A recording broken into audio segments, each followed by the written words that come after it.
Hi ladies. So I wanted to come back and give you an update on what's been happening with us. So last video I made was about my TSH levels, which is the hormone levels, and that they found out they were a little bit elevated, and I started medication. So far it's going well. I'm taking it every morning, no issues. I take it an hour before I eat breakfast and I go about my day. So far I haven't noticed any differences. They said that it could help me have more energy. So far I haven't noticed anything, so I'm just going to continue taking it and hopefully it will help with my TSH levels. But I wanted to come in and give you an update because during that video I mentioned that we were in that 2-week window where we were waiting to find out if we were pregnant or not after I had ovulated, and unfortunately we are not pregnant this cycle. So I did get my period and we'll just keep trying. But you know, it brings up a lot of emotions for me to get a period and to, you know, feel like we failed again this month, because exactly 1 year ago today, so in April of 2019, we had become pregnant with our first pregnancy, which ended in a miscarriage late June, early July of 2019.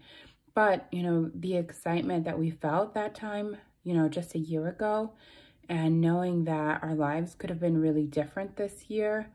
Our baby would have been born January of 2020. So just a few months ago, our baby would be 3 or 4 months old around this time.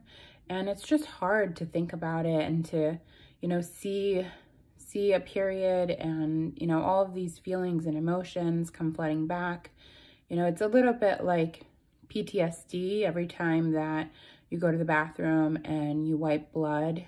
It brings me back to the miscarriage and the large amount of blood that I you know, saw when that was happening.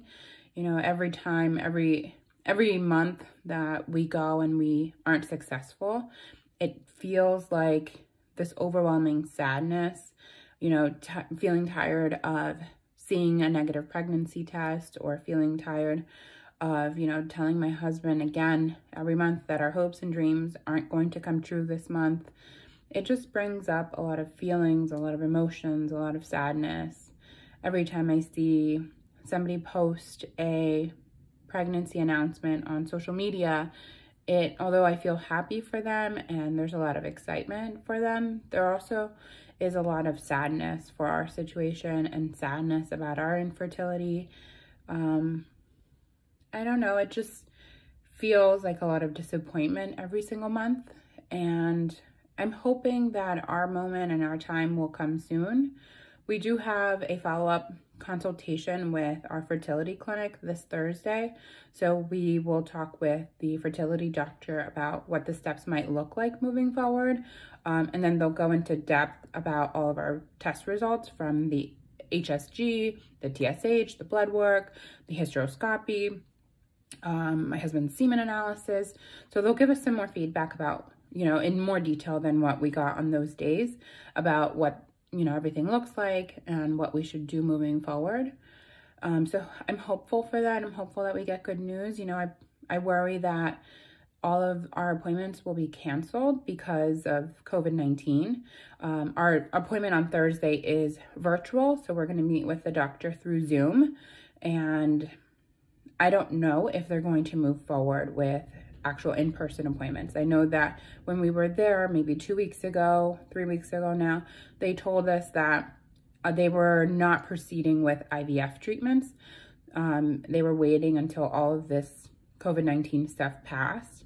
So I don't know if we will be able to move forward with IUI or medications or other treatments, but I'm hopeful. I want more answers. I want to be proactive. I don't want to keep waiting. I don't want to feel this pain that we feel every single month, this sadness that comes over us. And, you know, it's helping that I get to make these videos and express my feelings and express them to my husband. And I'm opening up more to other people in our lives about our experience. You know, there's so much shame and embarrassment and secrecy with infertility. And I think that if I can be just one person that is open and honest about our experience, then hopefully it helps other couples who are going through this also. And just knowing that you're not alone, knowing that other people are going through this too, that you can ask for support, that you don't have to keep this a secret. And hopefully other people find these videos helpful, and knowing that, you know, I'm feeling some of the same things that you're probably feeling, especially during this time in COVID-19 when I can't really explore all of my options fully and I can't move forward fully because of, you know, appointments being canceled or our fertility doctors not being able to see people in person. So I'm going to keep pushing forward. I'm not going to lose hope. And I can let you guys know what happens when we meet with our doctor on Thursday. But just a lot of emotions, a lot of feelings, a lot of stuff coming up about our angel baby and the miscarriage. And every time we get, you know, a negative pregnancy test, I'm honestly not even taking them anymore. I'm waiting to see if Aunt Flo comes or not. And if I'm even a day late, then I run and take one, and I'm taking like the cheap ones that I get with my OPK kits, my ovulation predictor kits. But if Aunt Flo comes, or, you know, luckily my cycle has been really regular since I've started keto, and I've lost some weight. So I haven't had that mystery of not knowing whether I was ovulating or not ovulating, or a super long cycle and getting my hopes up for no reason when I just wasn't ovulating, which was happening in the past. My cycles were 45 to 65 days long at some point. Now they're pretty regular, and I'm getting, you know, my period every about 28, 29 days, and I'm ovulating between 13 and 15 days every cycle, or cycle day 13 and 15 of every period or cycle. It's confusing, but what else? So I feel really regular. My body feels really healthy, but I'm having a lot of those emotions. I'm having a lot of those feelings that are coming up, and I'm hopeful about our appointment on Thursday. So I'll come back and I'll tell you later. I'm not sure why, but my other video cut out right at the very end.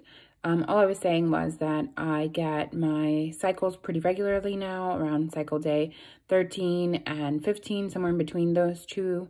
I'm feeling really healthy. I'm feeling really good.